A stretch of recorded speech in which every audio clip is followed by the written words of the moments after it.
Okay, I'm speaking to City Councilor Victor Davila from Ward 6. He's running for re-election. Victor, thanks for coming by. I appreciate it. Good afternoon, Mike. It's always a pleasure to see you. I'm glad to be here today at the cookout, and we focus Springfield. Okay, so let's talk about some of the issues that are facing you and your ward. What are people talking about when you go door to door? What are they saying are their big concerns? There's a couple of concerns. One of them is trash and litter. Getting a lot of complaints about the amount of trash and the litter in the neighborhood, and the property taxes is a big thing, of course, and the amount of violence, particularly the recent spikes in violence. I have to say, Mike, regarding the trash and the litter, that I'm currently working on that issue. I created an advisory committee, and I made some recommendations to the mayor, and he has accepted some of those recommendations. So that's something that we are tackling now, but it's been years of neglect with our real plan. It's going to take us a little while to get out of it, but it's something that I'm addressing head on, the trash and the litter, in not only Fort Spark, Mike, but throughout the city. I was going to say, trash and litter is not something that just is in one neighborhood. It's in every neighborhood. Absolutely. Basically. And one thing about the trash and litter, Mike, is that it may not sound sexy, Mike, but once you start talking about it, two things happen. One, you realize the complexity of the problem, and two, pride comes out. Neighborhood pride comes out. I'm going to say sure, because you're talking about your home, your street. Okay, and there's another thing I got to ask you about. Sure. And that is, so much of our effort and money has been in developing downtown, Correct. bringing downtown back.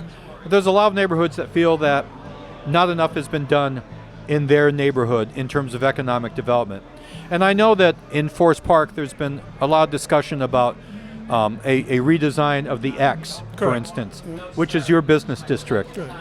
What's the status of that redesign? Is it something that you personally approve of, or maybe you're critical of? I'm just curious. So it is my understanding that it's going to be going out for bidding in October or November this year. It is $19 million project. It is being done because the X is one of the most dangerous intersections on the state. You know, you have an average of, I believe I heard, about 2 accidents per day in that intersection. Trying to cross that intersection, you basically taking your life in your life in your own hands. So it was done.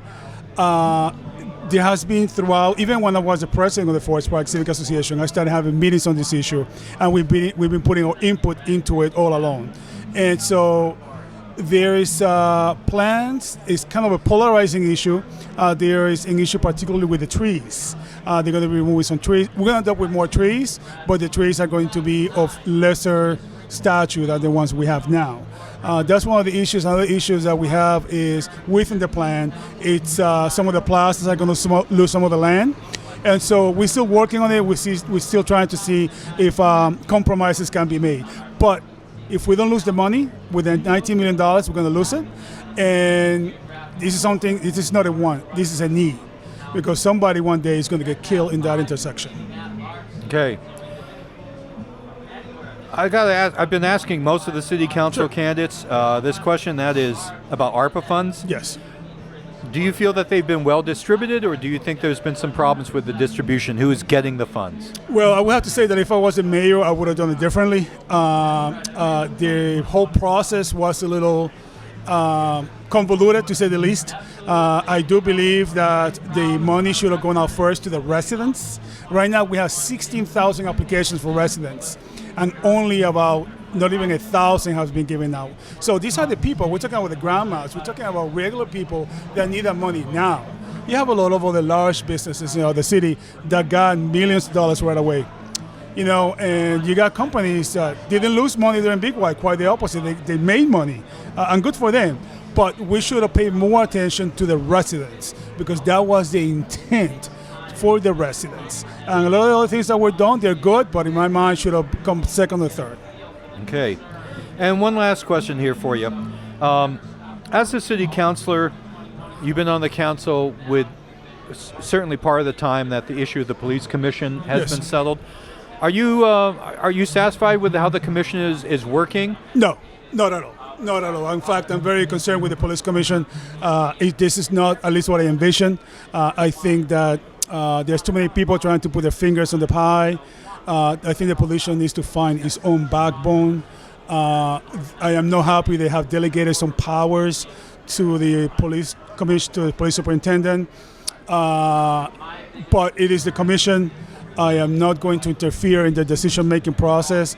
We are going to, however, continue to oversight them because they report to the city council. I am concerned that the budget process, they are basically doing a wish list as opposed to a real budget process. And so I have a lot of concerns for the police commission. And the reason that I am concerned is because I see the police commission, Mike, as one more tool to help us, give us the best police department in the entire country. Victor, thank you much for coming by. Mike, it's always a pleasure talking to you. We'll see you next week at the debate. Thank you.